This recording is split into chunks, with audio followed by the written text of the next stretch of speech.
રાજકોટ શહેર ક્રાઇમ બ્રાન્ચને 14 વર્ષ જૂનો લૂંટનો અનડિટેક ગુનો ઉકેલવામાં સફળતા હાથ લાગી છે।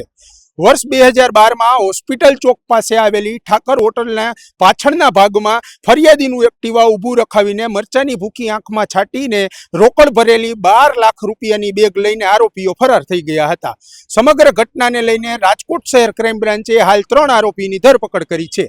14 વર્ષ જૂના આ કેસની અંદર પોલીસ આરોપીઓ સુધી કેવી રીતે પહોંચી અને આરોપીઓનો અગાઉ ગુનાહિત ઇતિહાસ શું છે, ચાલો જાણીએ સમગ્ર અહેવાલમાં।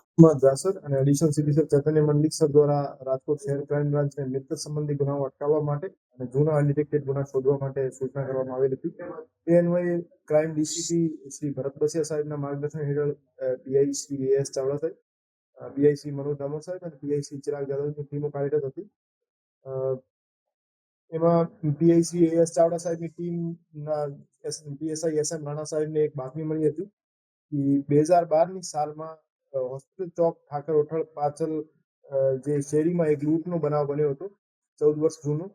એમાં ભાગબટાઈનો એક વિવાદ ચાલતો હોય અને ભાગબટાઈના પૈસાને લઈને એક માણસો જે છે, આરોપી જે છે, એક જગ્યાએ ભેગા થયેલા હોય તો ટીમ દ્વારા ત્યાં રેડ કરવામાં આવેલ હતી અને 3 આરોપીઓને એ ડિવિઝન પોલીસ સ્ટેશનના જે અનડિટેક્ટેડ લૂંટના ગુના હતા એમાં 2.5 લાખ જેવી રોકડ રકમ સાથે એમની અટક કરવામાં આવેલ છે અને 2012નો જે ગુનો છે એ ડિટેક્ટ કરવામાં આવેલ છે। એ જે આરોપીઓ છે અફઝલ ઉર્ફે સદ્દામ અહેમદભાઈ દલવાણી, રાકેશ ઉર્ફે બીટુ ચંદ્રકાંતભાઈ ચુડાસમા અને ઇકબાલ ભીખુભાઈ શેખ, એમને ત્રણેય મળીને 2012માં એક મોટરસાયકલ ઉપર આવી ફરિયાદીની એક્ટિવાની આડી પોતાની મોટરસાયકલ રાખી ફરિયાદીની આંખમાં મરચા નાખી અને એમની પાસેથી 12 લાખ જેવી રકમ ભરેલી બેગ ઝૂંટવી લીધેલ હતી અને લૂંટને અંજામ આપેલ હતો। તો એ બાબતે પ્રનગરમાં એક ગુનો દાખલ થયો હતો અને ત્યારથી એ ગુનો અનડિટેક્ટેડ હતો। તો રાજકોટ શહેર ક્રાઇમ બ્રાન્ચ દ્વારા અત્યારે આ ગુનો ડિટેક્ટ કરવામાં આવેલ છે અને 2 લાખ જેવી રકમ જે છે એ જે વિવાદિત રકમ હતી એમને ભાગબટાઈની એ રિકવર કરવામાં આવેલ છે। અફઝલ ઉર્ફે સદ્દામ દલવાણી વિરુદ્ધ અગાઉ પણ ગુના દાખલ થયેલા છે। 5 ગુના એના વિરુદ્ધ ટોટલ ઈગુકોપમાં દર્શાવે છે, જેમાં એક ચોરીનો ગુનો, એક ખંડણીનો, એક મારામારીનો અને બીજા પ્રોહિબિશનના ગુના છે। અને રાકેશ ઉર્ફે બીટુ ચુડાસમા જે છે એના વિરુદ્ધ જુનાગઢમાં 2 પ્રોહિબિશન એક્ટ હેઠળ ગુના દાખલ થયેલા છે અને આરોપી ઇકબાલભાઈ શેખ વિરુદ્ધ રાજકોટ શહેરમાં જુગાર ધારાના 3 ગુના દાખલ થયેલા છે। આ રીતે આ તમામ આરોપીઓ ગુનાહિત ઇતિહાસ ધરાવે છે અને પ્રનગર પોલીસ સ્ટેશનમાં આ જે બનાવ બન્યો હતો એના 5 મહિના પછી પોપટપરા નાળા પાસે એક લૂંટનો બનાવ બન્યો હતો, એમાં પણ રાકેશ અને જે અફઝલ હતા એ ઇન્વોલ્વ હતા। આરોપીઓ છે 3 આરોપીઓ, એ તે વખતે સદ્દામ ઉર્ફે અફઝલ જે આરોપી હતો એમને પૈસાની જરૂરિયાત હોવાથી એને બીજા આરોપીઓ પાસેથી 2.5 લાખ રૂપિયા વધારે લીધા હતા, જેને એમના ભાગમાં આવતા હતા એના કરતા 2.5 લાખ વધારે લીધા હતા। ત્યારથી એ પરત નતો આપતો અને એમના વચ્ચે જે 2.5 લાખની રકમ હતી એના લઈને વિવાદ ચાલતો હતો।